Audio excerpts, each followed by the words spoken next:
Certainly in Newcastle, but I'm sure everywhere, tackling tobacco is embedded in most of your local authorities' strategic public health priorities and inequalities priorities.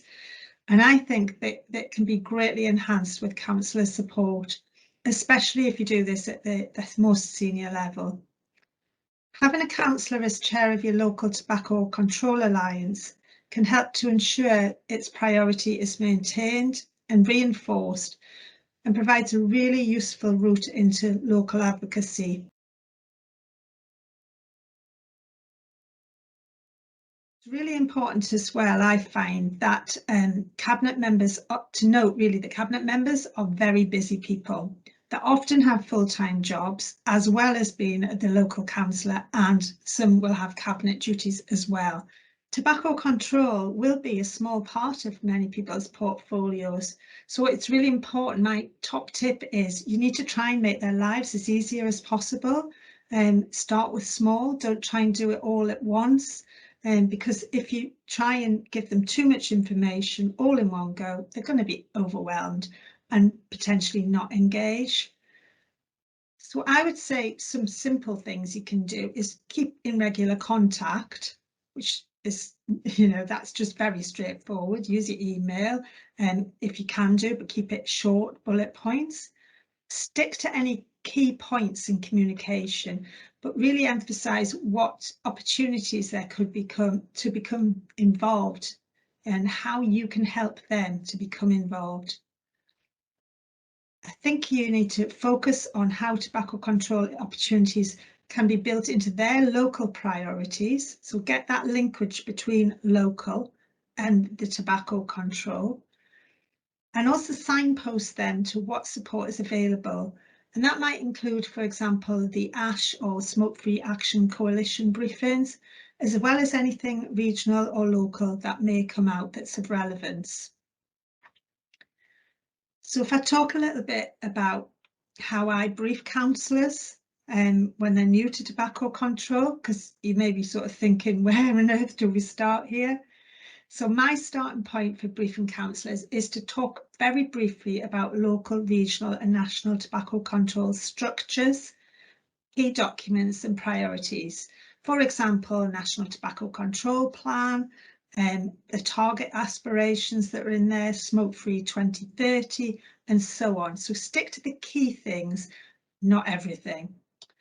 But then one of the most crucial things that I do is I always take them through the evidence base for tobacco control, simply, not too detailed, but making sure to emphasise the need that not to focus all our work on one key strand, for example, children and young people. I steer them into the evidence base at all times. That is real top tip.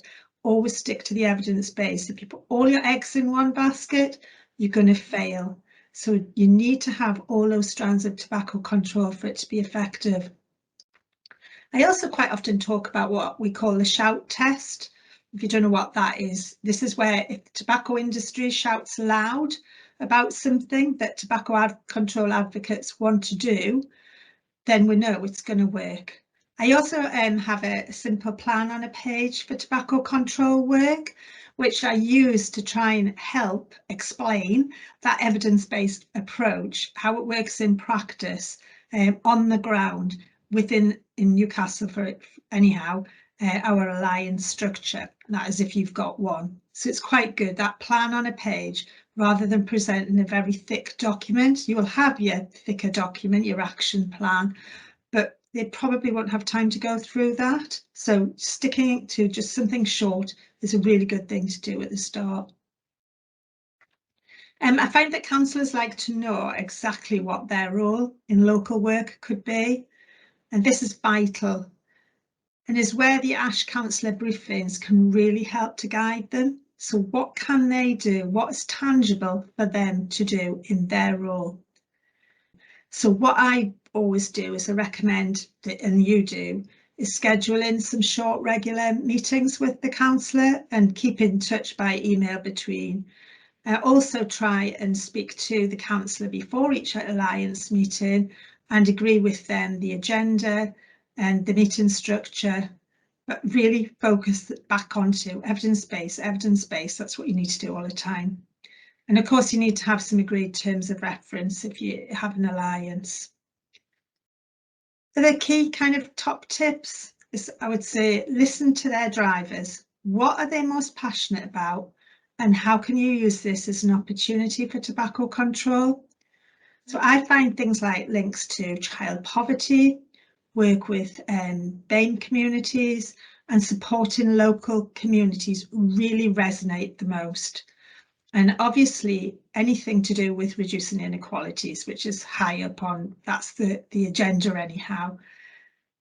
I think you also find that if the local authority can be like a forerunner of an initiative, for example, the local declaration, local authority declaration on tobacco control, they like that. So they like to kind of be the initiator of different interventions.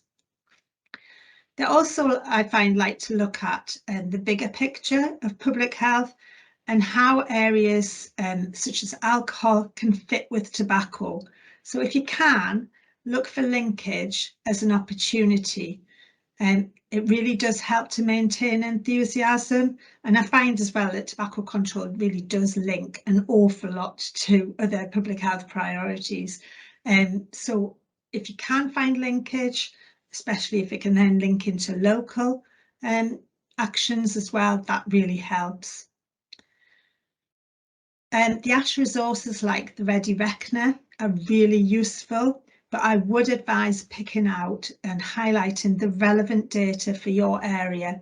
Otherwise, that can be overwhelming because there's a lot of information in there. So really try and keep it local to the overall area, like the city or your county.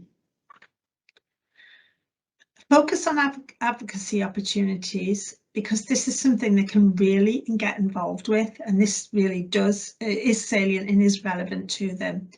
So endorsing the ASH budget statement, for example, or Smoke-Free 2030, supporting things like a tobacco levy, national tobacco licensing scheme.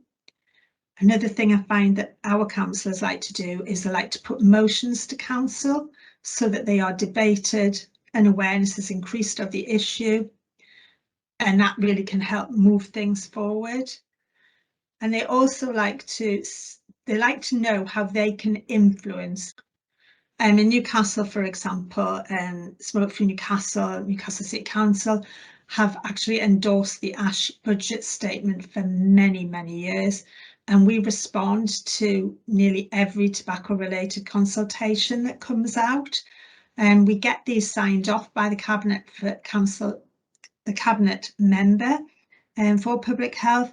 And I think that doing that really adds weight to the responses, and it highlights the commitment of the council to tobacco control.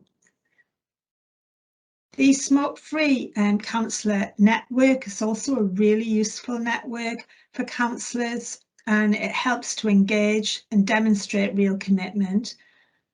And I think there's some councillors, if you can get them to join up, will go on to become spokespeople for ASH or Smoke-Free Action Coalition, for example.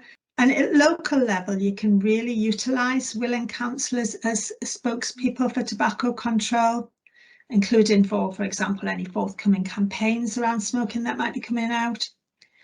I would normally alert our communications team. They propose a suitable quote, but what we do is we need to provide some key messages on the issue to help steer councillors in the right direction. And I think really important is we avoid giving anything inaccurate in our messaging.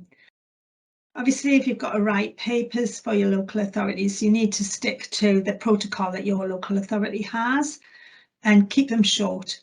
They're going to have masses of papers to get through for everything that they have to do as a councillor, especially if they're on the cabinet. So some councillors may want you to develop a short action plan for them in their role, which can really embed tobacco control further. That's the stage that I'm currently at with my fairly recent cabinet portfolio for tobacco, well, for public health, but she's going to take the lead on the tobacco control alliance.